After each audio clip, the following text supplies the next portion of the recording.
The wind howls like a pack of starved wolves tearing across a frozen Wyoming mountainside.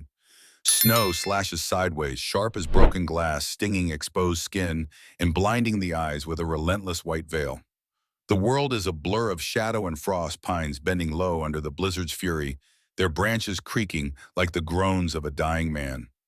A weathered rancher in his 40s trudges through the storm, his duster coat flapping like a tattered flag, his Stetson pulled low against the gale's bite.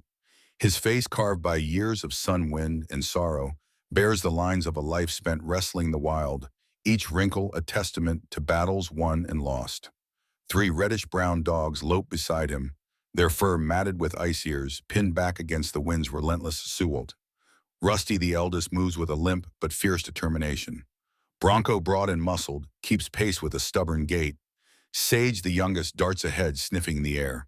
The rancher, a man with nothing but a rifle, three dogs, and a past that clings like damp coal, does not expect shelter in a storm like this. His boots sink deep into the snowdrifts, each step a battle against the elements, his breath steaming in the frigid air, like a locomotive struggling up a steep grade. His knees ache, his fingers numb inside worn leather gloves, but he presses on, driven by a stubbornness forged in years of solitude on this unforgiving land. Keep moving, boys. Ain't no quitting in this cold. He grips a rope tied to a pack mule laden with tools from a day's work mending fences on his sprawling ranch. The mule stumbles, snorting clouds of steam, its hooves slipping on the icy trail that winds through the canyon's edge. The rancher squints into the dark, searching for a landmark, a twisted pine, a jagged outcrop, anything to guide him back to his homestead. The storm has erased the world, leaving only memory to point the way, a half-remembered route etched in his mind from years of riding these trails. His hands, rough as rawhide, tighten on the rope, his body leaning into the wind's teeth.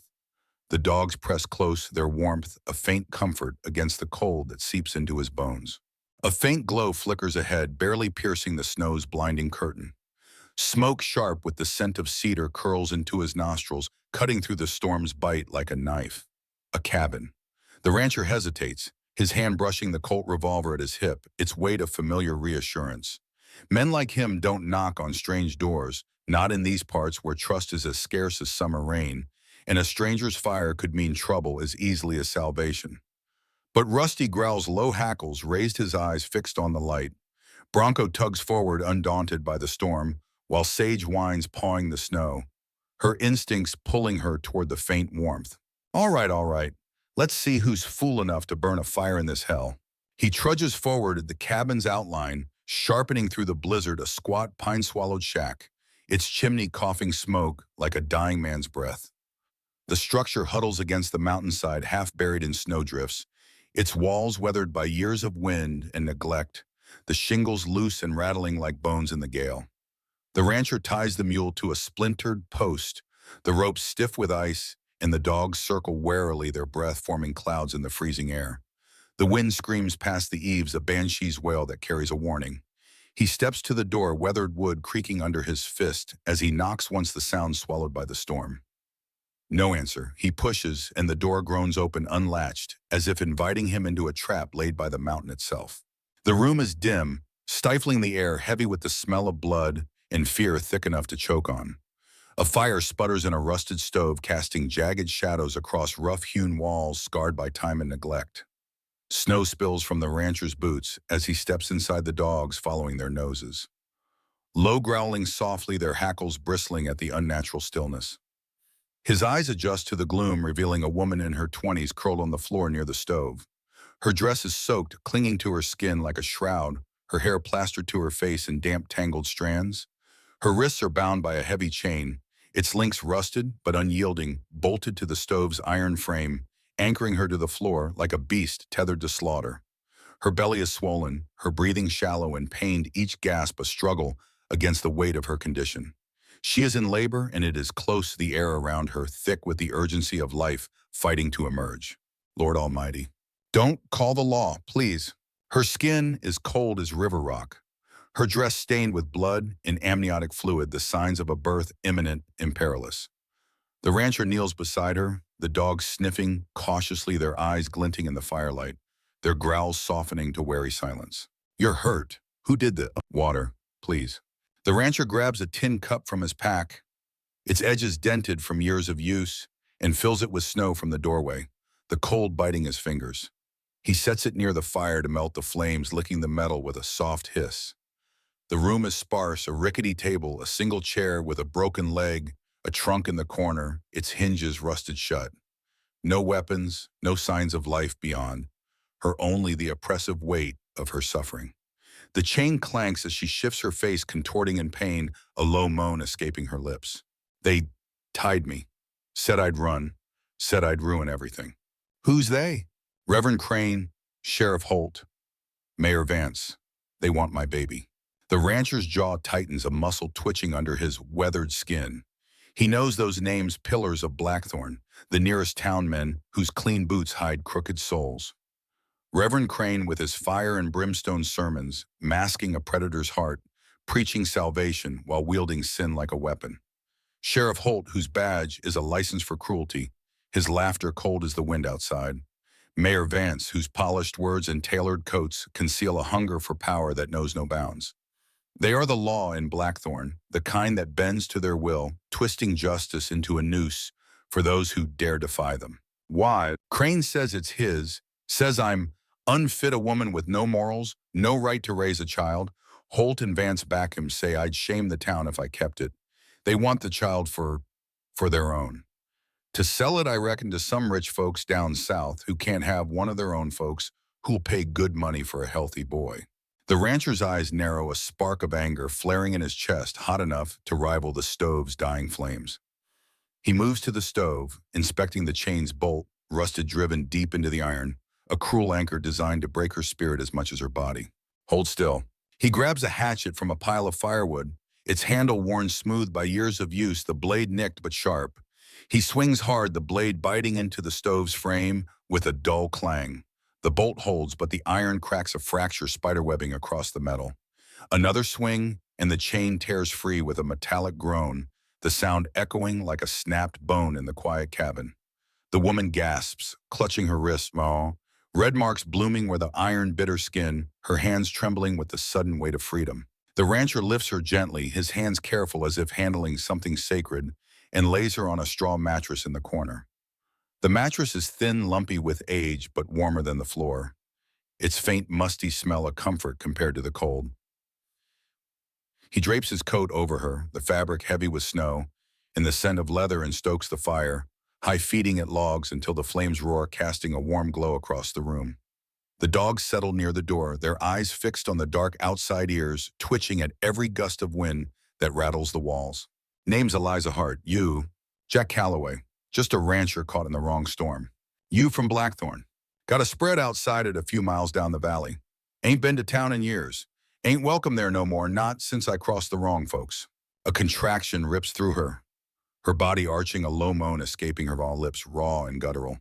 The rancher takes her hand, his grip steady, calloused from years of roping cattle and mending fences in the high country.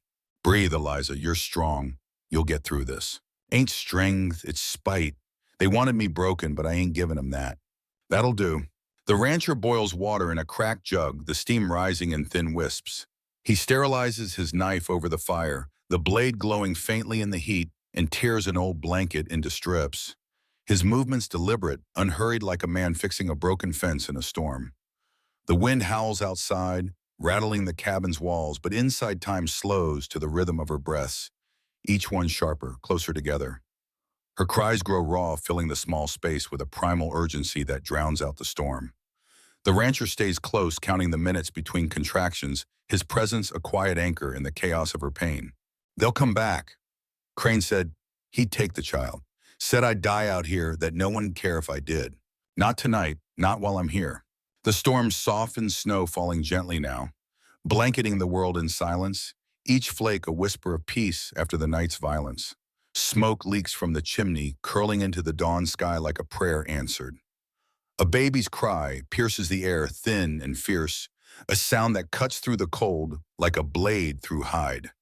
The woman cradles a newborn boy wrapped in the rancher's coat, its folds dwarfing the tiny form.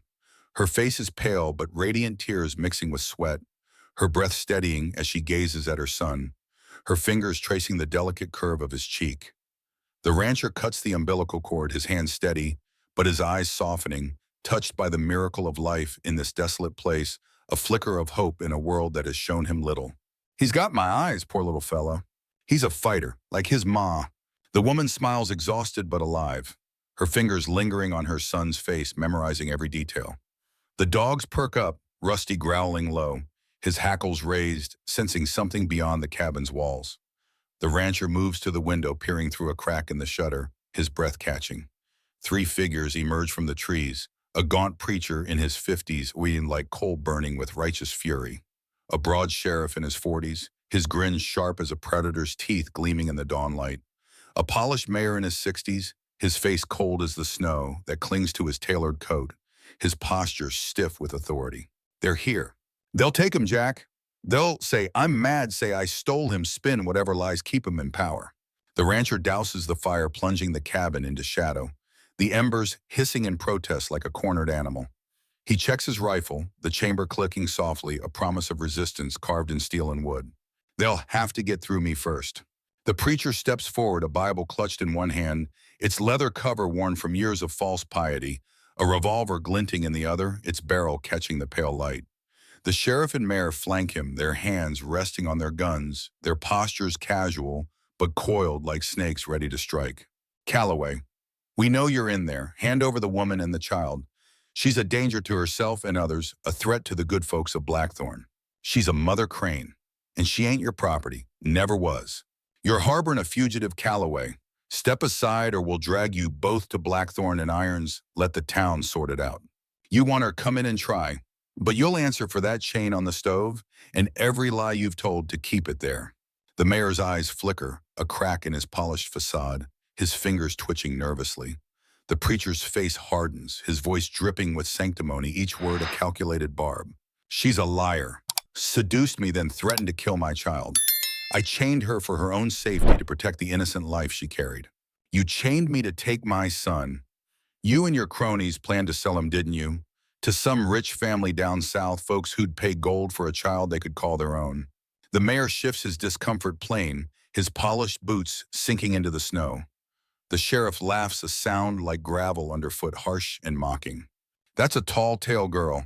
Ain't nobody gonna believe a runaway over a man of God not in Blackthorn.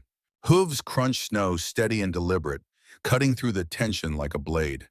Two riders approach a grizzled marshal in his 50s, his voice rough as gravel, his face weathered by years of chasing outlaws across the frontier, and a sharp-eyed ranger in her 30s, a Winchester slung across her back, her posture alert, her gaze steady as a hawk's.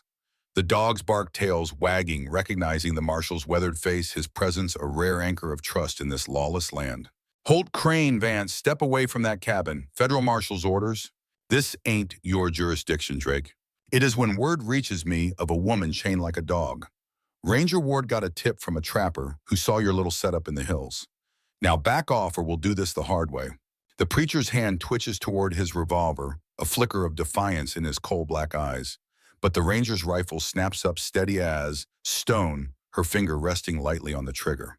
Don't test me, preacher. I ain't as forgiving as the marshal. The mayor raises his hand, stepping back, his polished boots slipping in the snow, his face pale with the realization of his crumbling power.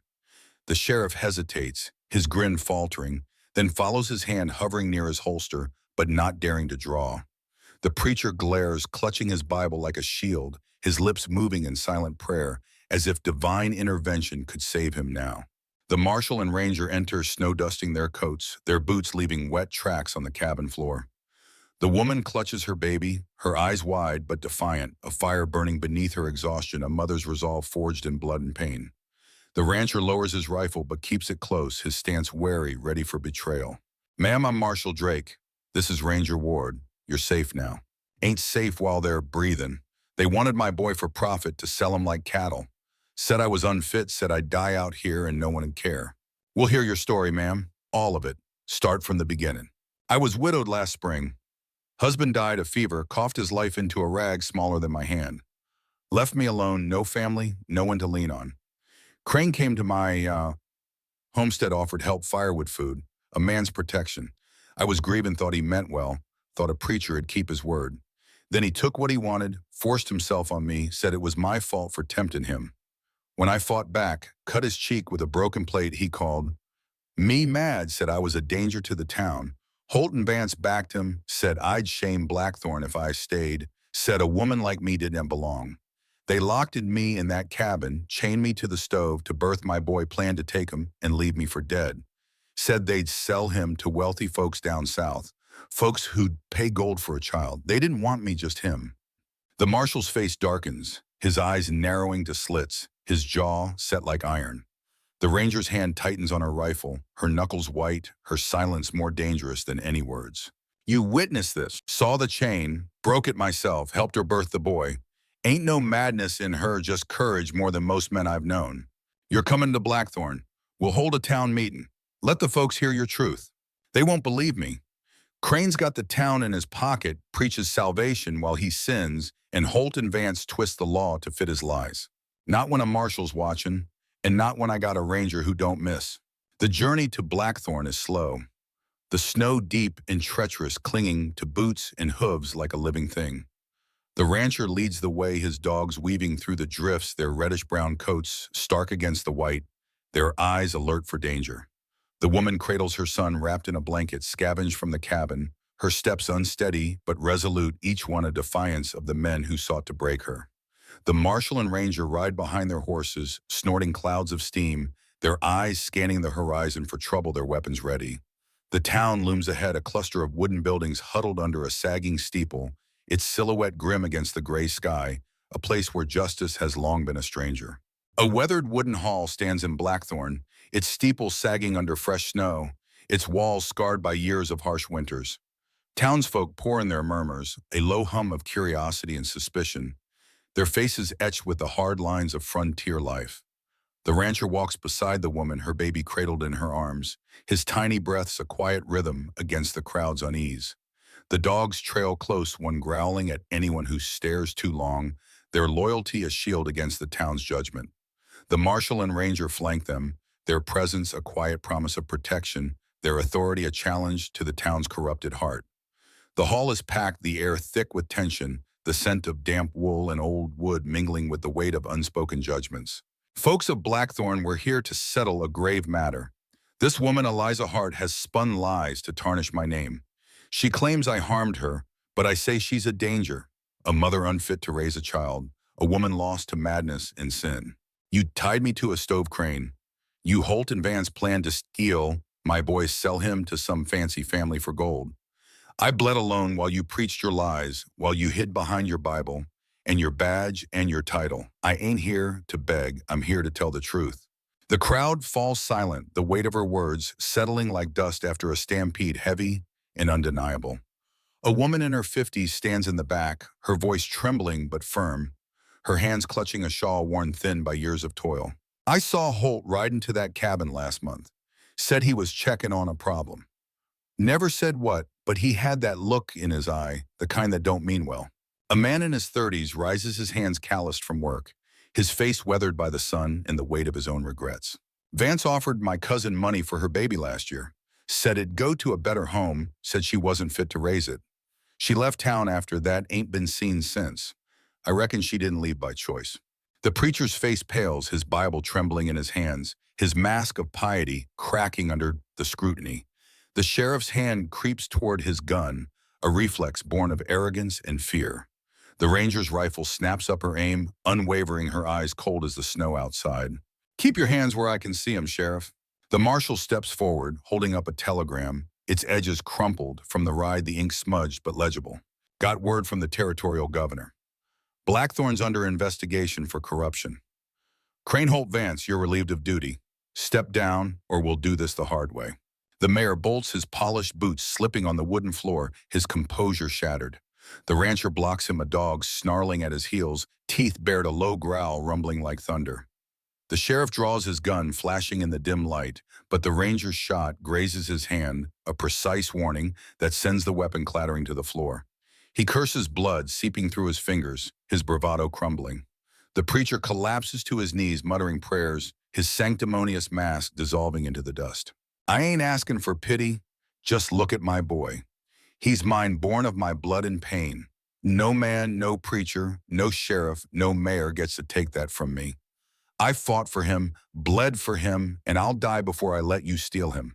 The crowd erupts, some shouting for justice, others for mercy, their voices, a chaotic chorus that fills the hall.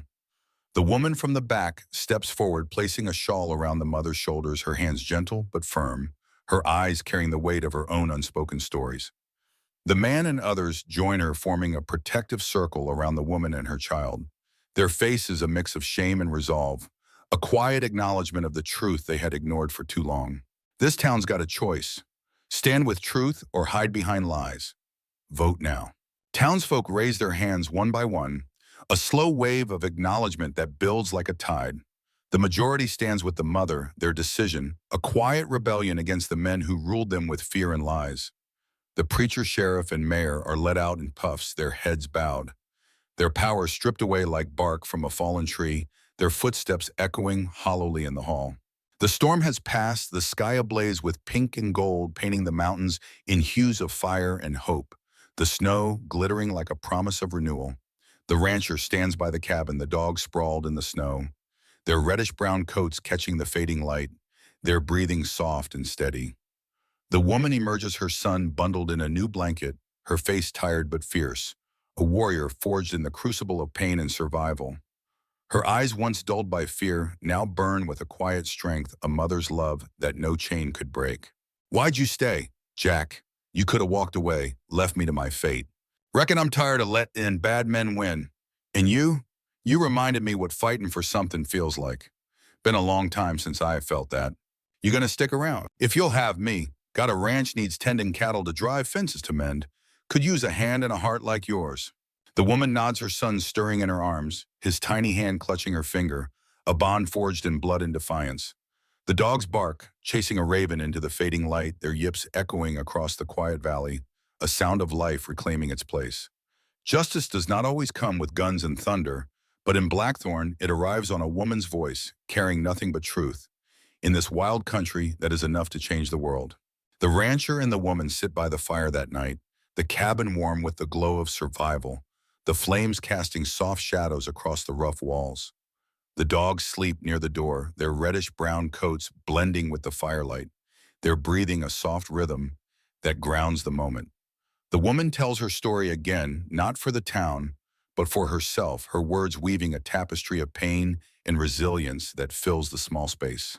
She speaks of her husband, a kind man who loved her fiercely, who carved a life for them in the high country until fever stole him away, leaving her alone in a world that turned its back on widows.